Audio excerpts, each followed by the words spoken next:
Good morning friends, स्वागत है आपका इश्मान अकेडमी के यूट्यूब चैनल में। हम ट्रांसफार्मर यूनिट को डिस्कस कर रहे थे और लास्ट के 2 लेक्चर्स के अंदर हमने ट्रांसफार्मर के विभिन्न परीक्षणों के बारे में अध्ययन किया था। कौन कौन से परीक्षण हमने, एक तो ओपन सर्किट टेस्ट और दूसरा शॉर्ट सर्किट टेस्ट के बारे में अध्ययन किया था। हमने जाना था कि जो ओपन सर्किट टेस्ट होता है ना, उसको हम लोग ट्रांसफार्मर की क्रोड क्षति यानी ट्रांसफार्मर के स्थायी क्षति को ज्ञात करने के लिए उपयोग में लाते हैं। और दूसरे प्रकार का परीक्षण जिसको हम लोग शॉर्ट सर्किट टेस्ट बोल रहे हैं, उसका उपयोग हम लोग ट्रांसफार्मर की ताम्र क्षति कॉपर लॉसेस यानी ट्रांसफार्मर के वेरिएबल या अस्थायी क्षति को ज्ञात करने के लिए इस्तेमाल करते हैं। ठीक है, आज के लेक्चर के अंदर हम लोग ट्रांसफार्मर की दक्षता के बारे में अध्ययन करेंगे और ये चीज़ जानेंगे कि ट्रांसफार्मर की दक्षता अधिकतम किस कंडीशन के अंदर रहती है।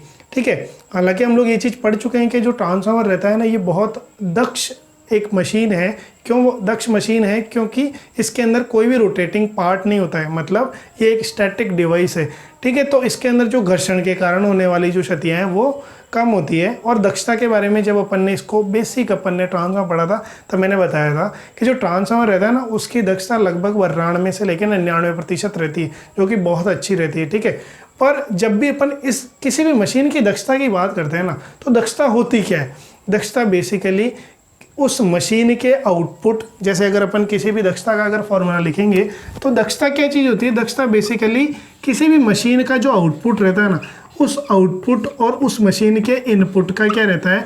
अनुपात रहता है। ठीक है, अगर अपन ट्रांसफार्मर की बात करते हैं तो ट्रांसफार्मर के केस के अंदर क्या चीज़ इसका इनपुट होता है, क्या इसका आउटपुट होता है, अपने को क्या पता है कि हम लोग क्या करते हैं, हम लोग ये कोशिश करते हैं कि जो इनपुट के अंदर हम लोग क्या देते हैं, यहाँ पे ट्रांसफार्मर के अंदर शक्ति देते हैं और वही शक्ति अपने को आउटपुट के अंदर प्राप्त हो, यानी ये दोनों प्रकार की जो शक्तियाँ हैं वो क्या रहें? बराबर रहें। ठीक है, तो बेसिकली हम लोग इनपुट के अंदर भी यहाँ पे पावर दे रहे होते हैं और आउटपुट के अंदर भी क्या दे रहे होते हैं? पावर दे रहे होते हैं। ठीक है, इसका मतलब क्या रहा कि ये जो दक्षता रहेगी वो आउटपुट पावर बटा इनपुट पावर रहेगी ट्रांसफार्मर के केस के अंदर। ठीक है, अब ये पावर क्या होती है? अपने को पता है कि भाई जो इनपुट रहता है वो क्या रहता है, अपन इसको, इसकी धारा को अपन I1 बोलते हैं और यहाँ पे जो वोल्टेज रहती है उसको V1 के से प्रदर्शित करते हैं। ठीक है, और इस V1 और I1 के बीच में जो एंगल रहेगा उसको अपन φ1 बोलेंगे। ऐसे ही अगर आप सेकेंडरी साइड की बात करोगे तो यहाँ पे जो धारा रहेगी उसको अपन I2 से प्रदर्शित कर रहे हैं और यहाँ पे जो वोल्टेज थी उसको अपन V2 से प्रदर्शित कर रहे थे। और इन दोनों के बीच के एंगल को अगर अपन φ2 बोलते हैं तो बेसिकली इसका इनपुट क्या रहेगा? इनपुट शक्ति अपने को पता है कि इसी के केस के अंदर हम लोग लिखते हैं V1 I1 cos φ1 यहाँ पे लिखेंगे। क्यों? क्योंकि यहाँ पे जो एंगल है वो क्या है? इन दोनों के बीच में φ1 है। ठीक है, और सेकेंडरी के केस के अंदर अगर आप देखोगे तो यहाँ पे जो शक्ति है वो क्या है? V2 I2 cos φ2। ठीक है, ये φ2 क्यों? क्योंकि सेकेंडरी साइड में जो पावर फैक्टर है वो क्या है? cos φ2 है, क्योंकि इन दोनों के बीच में जो एंगल है वो क्या है? φ2 है। ठीक है, अब जब भी आप ट्रांसफार्मर की बात करते हो ना, तो ट्रांसफार्मर का जो आउटपुट रहता है वो आउटपुट कभी भी कांस्टेंट नहीं रहता है। क्यों नहीं रहता है? क्योंकि आप यहाँ पे जो लोड कनेक्ट करोगे ना, क्या बोल रहा हूँ मैं, यहाँ पे जो लोड कनेक्ट करोगे ना, उस लोड के हिसाब से इसके आउटपुट की जो धारा है वो क्या रहती है? चेंज होती रहती है। ठीक है, यानी अगर आप लोड को कम ज़्यादा करोगे ना तो ये धारा भी चेंज होएगी। ठीक है, तो इस धारा के चेंज होने से इस कुंडली के अंदर जो क्षति हो रही होती है, जिसको हम लोग क्या बोलते हैं? ताम्र क्षति यानी अस्थायी क्षति, वो क्षति भी क्या होगी? चेंज होएगी। और क्षति अगर चेंज होएगी तो 100% है आउटपुट भी, यानी ये जो शक्ति है ये भी क्या होगी? चेंज होएगी। ठीक है, यानी आप ऐसे बोल सकते हो कि हमने जो भी इनपुट दिया ना, जैसे मैंने ये इनपुट दिया था, इस इनपुट के बाद इस ट्रांसफार्मर के अंदर क्या होएगा? यहाँ पे लॉसेस होंगे और आउटपुट के फिर बाद में अपने को लास्ट के अंदर क्या मिलेगा? आउटपुट मिलेगा। ठीक है ना? तो इस चीज़ से अपन ये भी निकाल सकते हैं, आप ऐसे भी बोल सकते हो कि जो इनपुट है ना वो बेसिकली ये क्षतियाँ प्लस ऑफ आउटपुट है, इन दोनों को अगर आपने जोड़ दिया तो अपने को क्या मिल जाएगा? इनपुट मिल जाएगा। ठीक है, तो आप इन चीज़ को अगर यहाँ पे लिखना चाहो तो आप इस ट्रांसफार्मर की दक्षता को मॉडिफाई कर सकते हो। ठीक है, कैसे? जैसे इस फॉर्मूले को अपन ऐसे लिख सकते हैं, आउटपुट पावर बटा, ये इनपुट की जगह मैं इन चीज़ों को लिख दूंगा जो कि क्या होगी?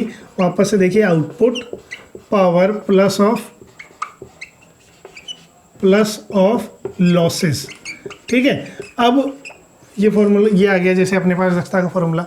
अब इसके बाद अपने क्या पता है जो ये आउटपुट है ना, आउटपुट क्या है बेसिकली V2I2 cos φ2।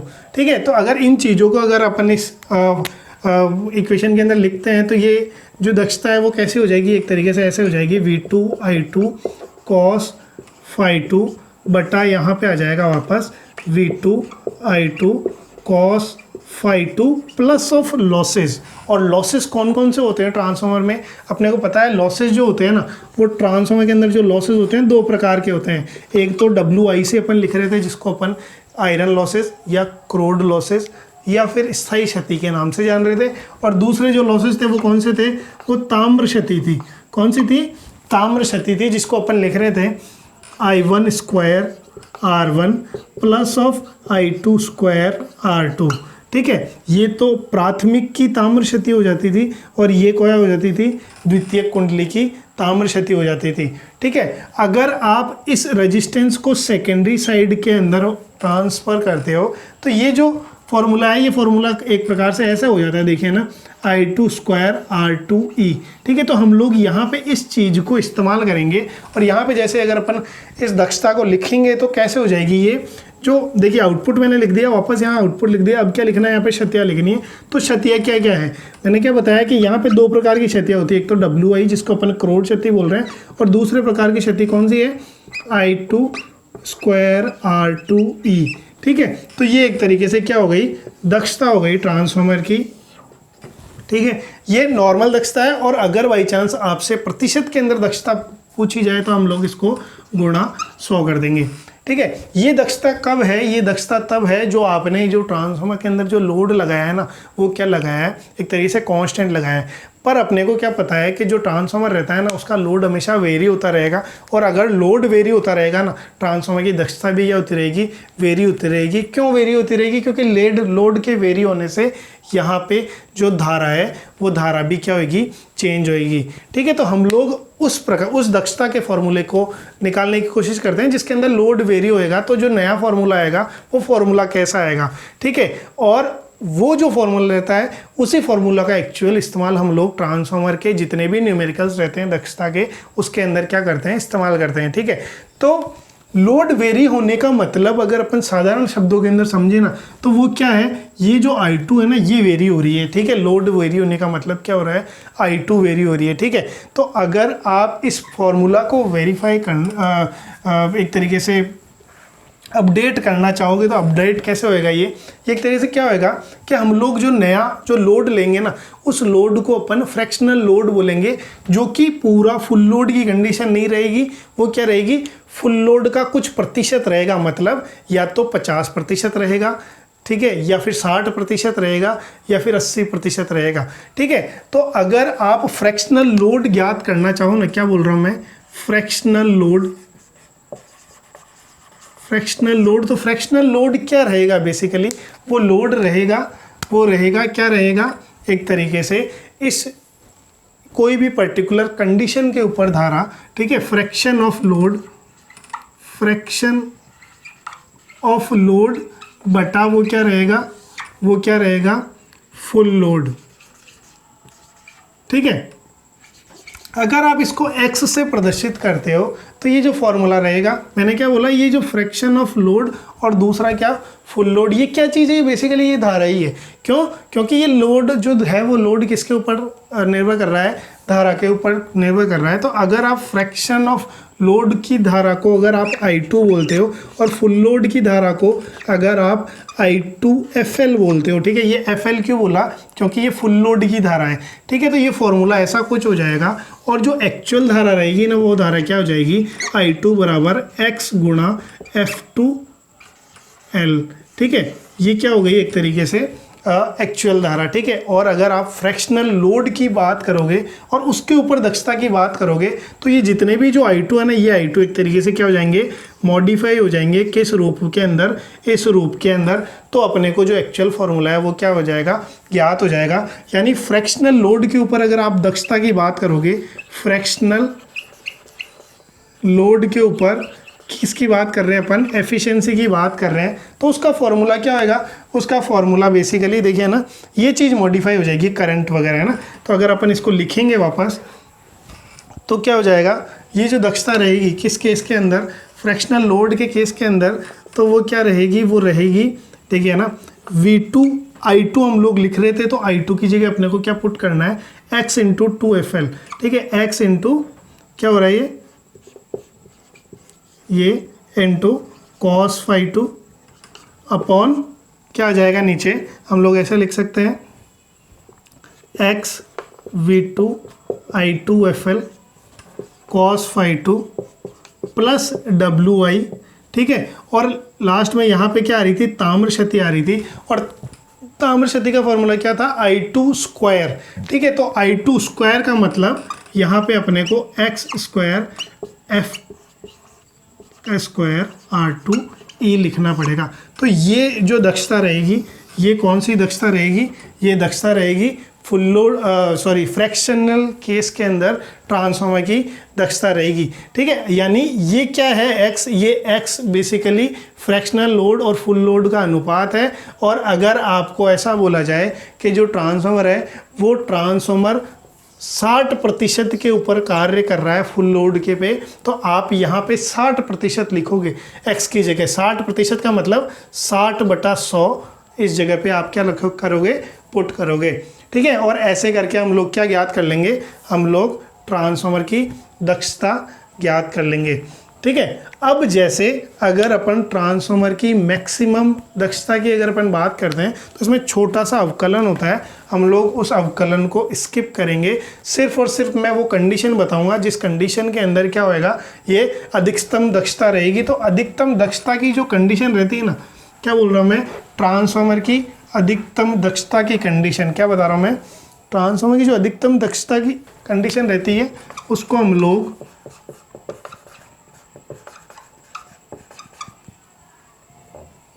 है ना, मैक्सिमम एफिशिएंसी की जो कंडीशन रहती है वो रहती है बेसिकली क्रोड क्षति